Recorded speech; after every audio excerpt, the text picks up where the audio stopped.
Robert Ducé, le ministre togolais des Affaires étrangères à la 118e Assemblée générale de l'ONU, a souligné l'importance de la coopération internationale pour faire face aux défis auxquels le monde est confronté, abordant diverses questions, notamment le développement durable, la promotion des droits de l'homme, ainsi que la paix et la sécurité. L'autorité a affiché les ambitions du Togo de combattre avec une stratégie multisectorielle l'instabilité qui règne dans la région, conciliant les approches sécuritaires et du développement. Nous appelons à la désescalade et à la cessation des hostilités dans les différents foyers de tension dans le monde et en particulier en Afrique de l'Ouest.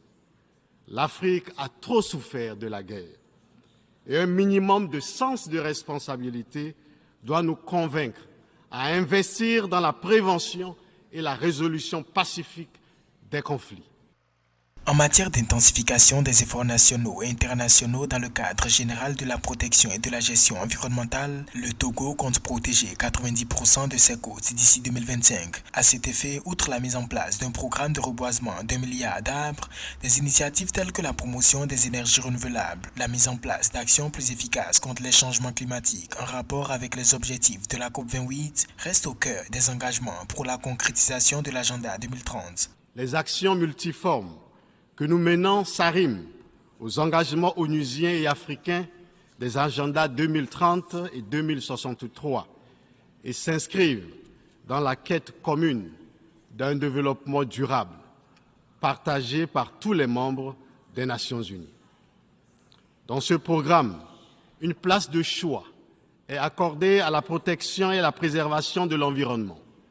Il s'agit là de la traduction dans les faits de la détermination du Togo à s'unir à l'effort international en matière de lutte contre les effets néfastes des changements climatiques.